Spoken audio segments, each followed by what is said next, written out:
Okay, so the first sign is the voice of transcendent ego. When you transcend ego, the ego is a structure within consciousness only. Yes? So as you awaken within that, the first sign of the saner voice, it sounds like silence. That's how it sounds. It sounds like nothing at all. And that nothing is always speaking. Do you understand me? No. So, right now, can you locate that which is not saying anything? Can you locate the not being spoken, the unspoken inside you? Exactly, just stay with that. The knowing, the knower. Yes, so who's the one knowing? The knower is knowing. Yes? And the knower is what? It's silent in the beginning. That's how the knower is known in the beginning. The knower arises as silence. So don't look so much for the voice of your consciousness. Just locate silence. As silence is located, the light of self will illuminate you further. And the noise of the ego mind will become fainter. Then the intellect starts to become free from the conditioned mind. When the intellect starts to become free from the conditioned mind, then the intellect informs intuition. And intuition informs intellect. Intuition will inform the intellect, and intellect will confirm the intuition. So then there is not a split between the intuition and the intellect. In the beginning stages, we will find a split between the intuition and the intellect, the split between the heart and the mind. Now, if you are progressing, it's a clear sign that if you're really progressing within yourself, then your intellect and intuition will become allies. Your intuition at times will precede your intellect, and it will leap. And you will honor that, because now you have developed that ability of being in silence and being innocent. And if you really take that, then what will happen? The intellect eventually has to confirm your intuition. If your intellect cannot confirm your intuition, you have still a lot of work to do. Because intuition is intelligence. It's a very specific kind of intelligence. Intellect is intelligence. Yes, so if you, let's say, you intuitively feel, I must go to Sattva. You intuitively feel. It's like you don't know the reason. Everybody's saying, no, stay at home and buy peanut butter and jelly.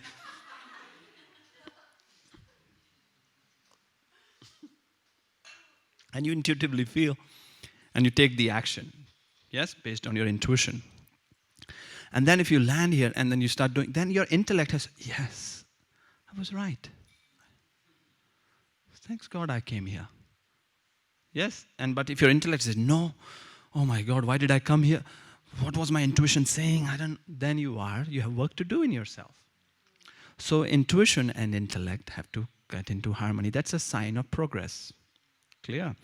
The overly noisy intellect is a lack of security within ourselves. It's fundamentally pointing to an inherent anxiety somewhere within us. Mistrust of intelligence, of our ability. Because you are at your most intelligent when your intellect is working in silence without you even knowing. It's just going, that's what you call flow state. A flow state is that you're experiencing a certain level of silence in you and you are doing incredible work. But you don't know how you're doing it. You're not analyzing it, because if you stop to analyze, you can't do it. So when you observe a genius at work and you say, my God, she's so good. What you're seeing is a certain level of effortlessness is being shown. Something to you seems like, how is he doing that? Or how is she doing that? But they are showing it a sense of effortlessness. They are able to express something so complex in a very innocent manner. So there is a sense of absence of effort is being visible. Yes? You don't see an effort there. So what is that? If you really ask a person who is in that, they say, I'm just doing it. Right? So that's the flow state. Now, when you see a person figuring out, or let's say even just a piano, or you see effort, you say, okay, they're learning. And you can say, yes, they have work to do. So if we get into that overly analytical state, then we start to rely on that too much, then we are actually hindering our intelligence. We are limiting it. And why are we limiting it? Because somewhere we still have a lack of self-love, self-respect, that actually we are capable of, that cosmic intelligence can really take me over. What is cosmic consciousness? Cosmic consciousness is that when the cosmos takes you over, the cosmos acquires a nervous system. Instead of you resisting it, it starts acquiring you. Yes? And so then you do your great work and you just don't know how you did it. And then you just say the right thing and you say, how did you say that? I just said it. And then of course you can use your intellect to explain why you said it. But when you say it, there was not an analysis which preceded you saying it. What preceded, of course, that a certain cultivation of certain state, a cultivation of certain way of life, which is conducive to that arising in you more and more. Yes. So when we get stuck in the overly analytical mind, we have to cognize, develop that inner voice that, okay, this is actually taking me away from my intention. My intention is to do great work.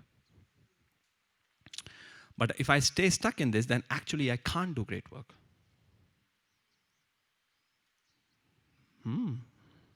So take the risk. Take the risk. It will feel risky when you are being spontaneous with yourself, when you are allowing the voice of silence to express through you. You will feel a little bit, oh, I haven't analyzed it enough. So take the risk. It's a risk worth taking. Yes, stick your neck in that silent place a little bit. Got it?